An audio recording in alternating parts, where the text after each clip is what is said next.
Alright, hello everyone, welcome to a random ramble. Today I'm going to be doing the top 5 things I would like to see in a Pokemon game. A mainstream Pokemon game, actually, not just like a side game like Rangers or Rumble Blast or anything like that. Just something that would actually be really cool to see in the mainstream, or the main series. Like the next Pokemon installment, or maybe even a fan game that tries to be like the Pokemon games. Okay.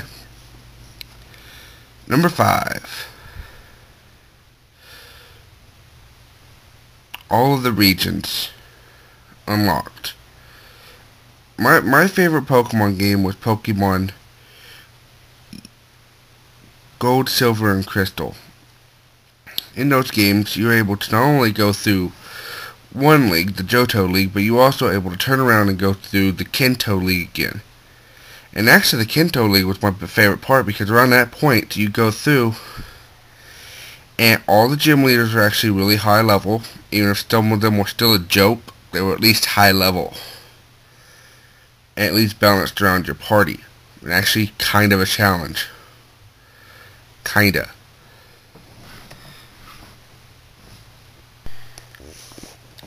And you could do the gyms in any order.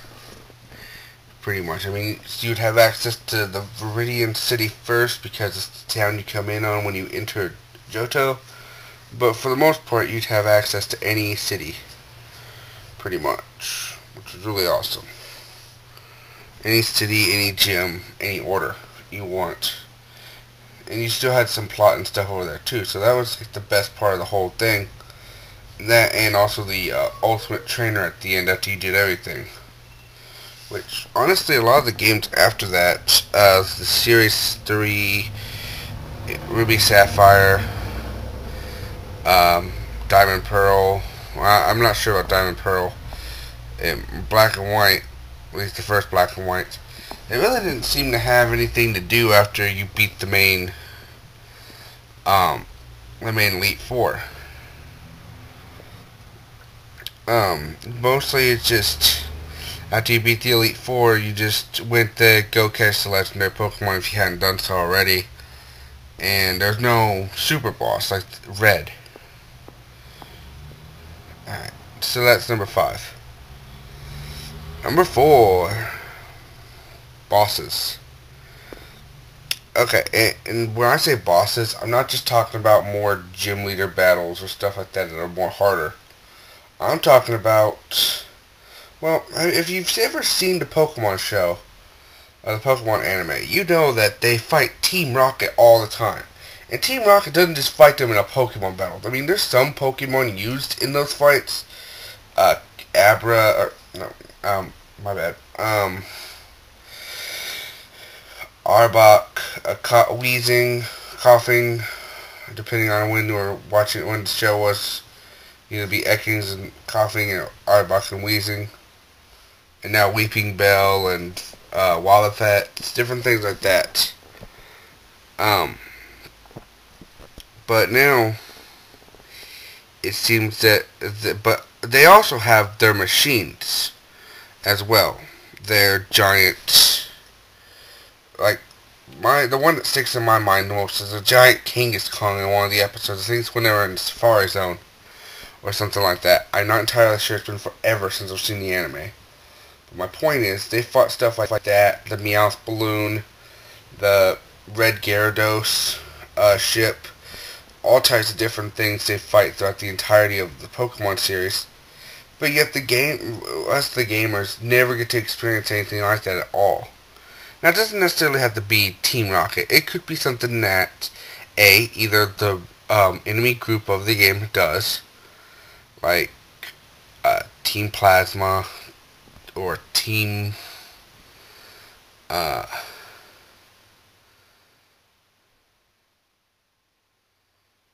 think this is Team Plasma.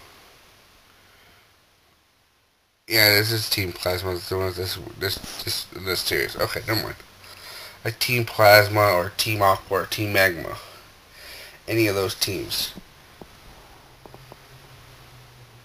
But instead, what could have But like, but it would be kind of cool to face these guys as like um, a harder, massive boss that maybe not necessarily had a level. It's level question mark or something like that. But it has a lot of hit points. It has this general strength of what you would have around that time, depending on your level.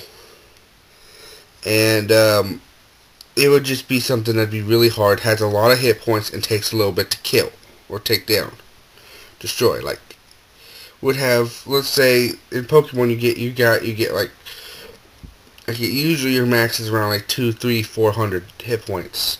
This thing could have 5, 6, 700 hit points. These bosses up to even like a couple thousand or 3,000, couple 3, 4, 8,000, whatever. Just is something to make them massive and boss-like, and something also that's not a legendary Pokemon, because legendary Pokemon are hard in their own way, but usually because you're trying to catch them, so they have more chances to attack and do stuff. I mean, the legendary Pokemon are the closest things the games get to a real boss fight, but again, you're trying to catch them. It's not really a boss. It's just because you want to catch them. If you didn't care about them, you could probably just knock them out in 3 seconds and just walk away. So there's that.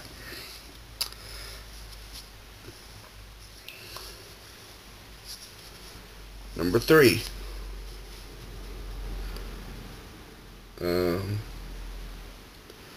Which one do I want to make number 3?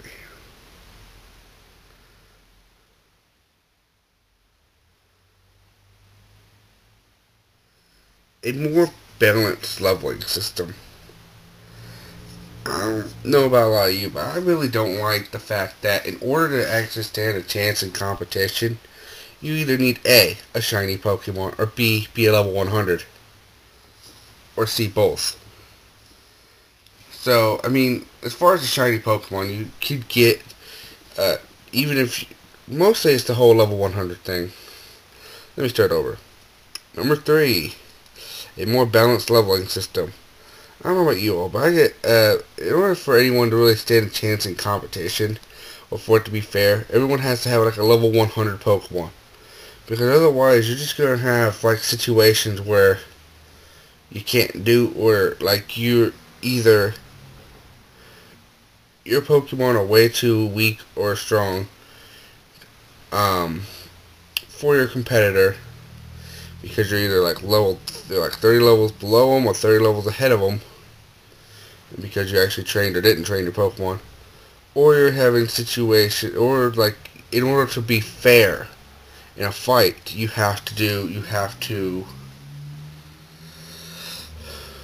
order to be fair in a fight, you have to pick your weaker Pokemon. Oh, I got Pokemon that are level 50. Let me choose those. Those really aren't your favorite Pokemon. Those might not even be Pokemon you really trained. It might have been the Pokemon that you caught. It might have just been when you caught the legendaries. Or you caught certain Pokemon that were like level 30, 40, 50. Because those are just what level they came at. That can happen sometimes. It doesn't happen all the time, but it does. Like late game. But still, the point is that the leveling system is kind of unbalanced once you get to like level 100 and stuff like that. It's just like, and it's not easy to level up a Pokemon to level 100 either. It usually takes like a week or a month to do it, to get your team up to level 100. This takes a lot of grinding and stuff like that, either walking through the grass or randomly having either the Versus tracker or one of them devices, or the ability to refight the trainers. Something that allows you to refight the trainers to get the most money, or just training on the Elite Four forever, and that's repetitive as all heck. What I'd like to see is more of a system where it's like half, where it takes the leveling system and maybe divides it in half, or divides it into like a fifth, like level 20. Make level 20 the level cap, like games like Shining Force or Fire Emblem, where level 20 is about your level cap. You can build it up. It could act like maybe 5 levels per 1 level up. It'd be a lot faster to level up, and you could do more stuff like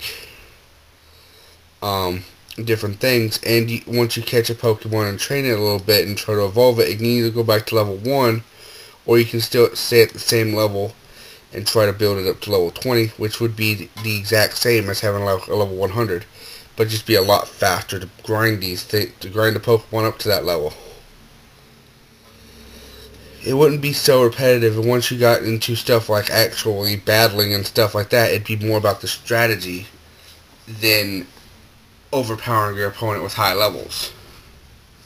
Because I think that's ridiculous that most battles, some battles end up being about strategy, but most ends up being, hey, my Pokemon's like 30 levels higher than yours, or 10 levels higher than yours, or something like that. I'm just going to use it and wreck your shit.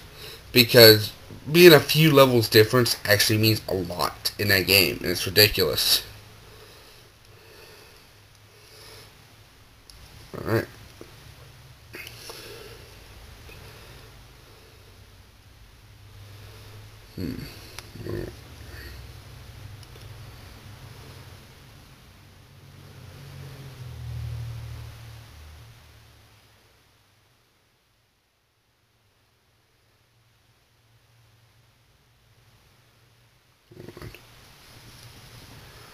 What do I want to make number 2?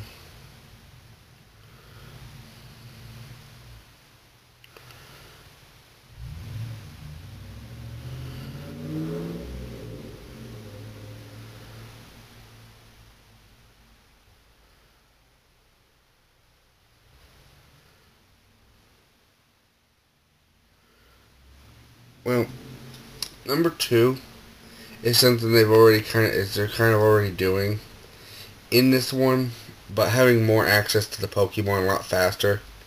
More of the Pokemon a lot faster.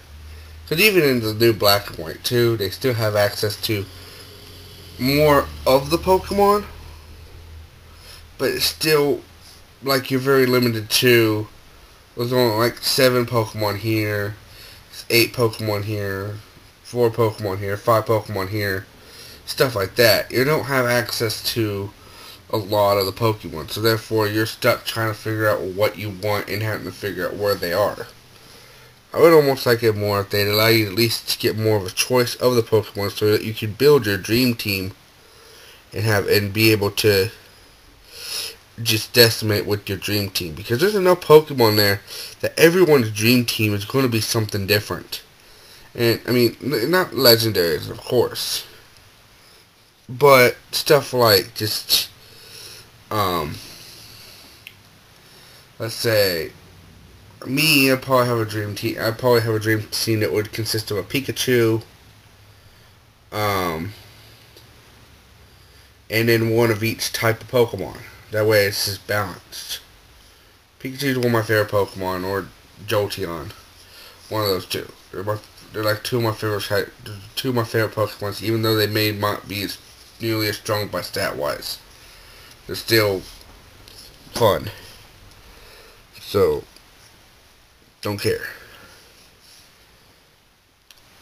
But that's another thing I just like to see, is just more access to more of the Pokemon more quickly. And that way, you can make your dream team. You can make a team of Pokemon that you really want, instead of having to rely on just what happens to be there for the longest time until you get to where you want to be, and that's 8 gyms in, or 6 gyms in, or after the game. Yeah. It's annoying. That's one thing I'd like to see different, would be something like that. And the number one change I'd like to see is make the Pokemon world just basically an MMO would be awesome. Let me try to explain. Basically, there's 5 regions now. More if you count the other games in the series, like Colosseum and a couple other ones.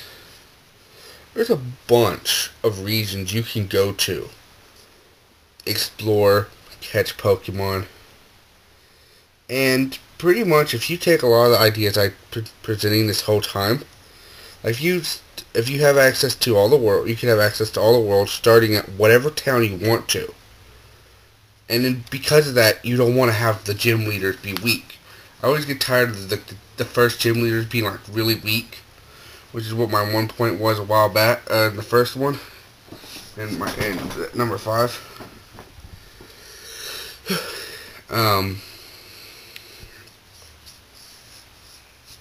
It's annoying having to fight, like, it just seems weird having to fight a level 16 Brock or a level 12 gym leader just because, oh, they are the first gym leader. You're supposed to really beat them fast.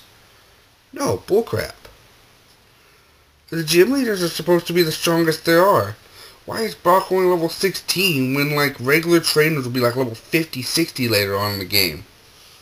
And the Elite Four are like level 80 or like level 60.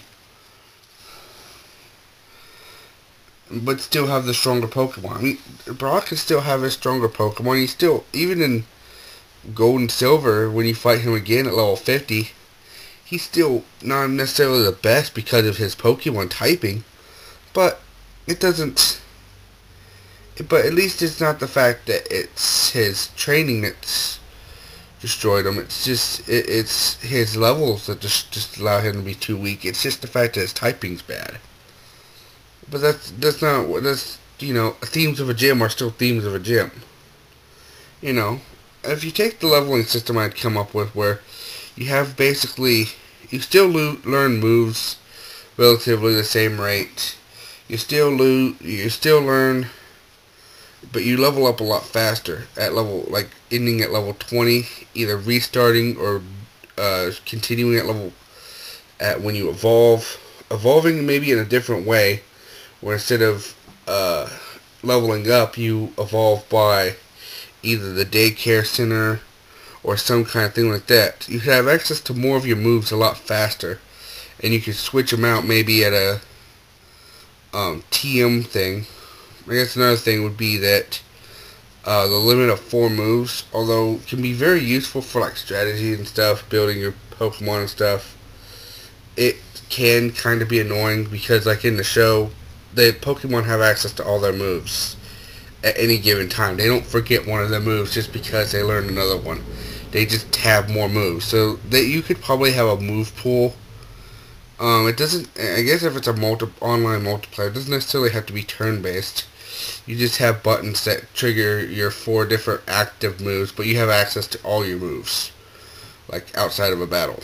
That way you can switch them. Or maybe there's a move tutor that's in more of the towns, in more places, that would just have access to be able to switch out your moves at any given time. And it doesn't cost anything. It may cost maybe a few Pokédollars, but that's about it. But you could push a button to activate your attack and then switch out your Pokemon, throw Pokeballs, whatever. Heal with items. It's different things like that. Another thing is, your goal can be, since it's more of an MMO style, your goal can be to become the best Pokemon trainer by getting all the gym badges and stuff like that. But again, you don't necessarily have to get all the gym badges. There could be more than 8 badges per region. You just need 8 badges to go into the Pokemon League of the area, and maybe there'd be a grand champion that you go to afterwards. But the thing is that the gym leaders would be about level 10, if we're going based on the 20 level system, and the Elite Four would be about level 18, and maybe the people at the grand champion would be like level 19, level 20. Probably level 20. They'd be straight up level 20 at that point. So you have to have really good Pokemon to fight the grand champions. But that could be one goal. Because if it's an MMO, it could have multiple goals. You can have mixed little things, like all the stuff you'd be doing will be based off quest. and stuff like that.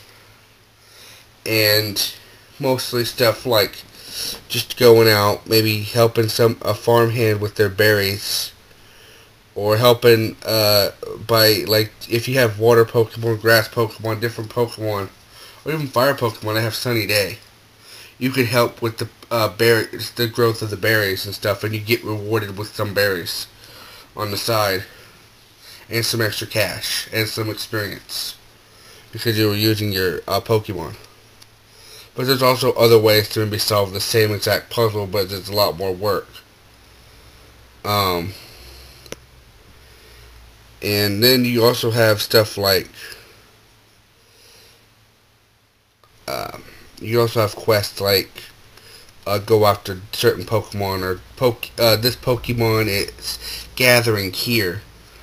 Check it out. And it could change per day to day if it's an online normal MMO. I've never really played a lot of those, but those type of quests could change from day to day and stuff like that.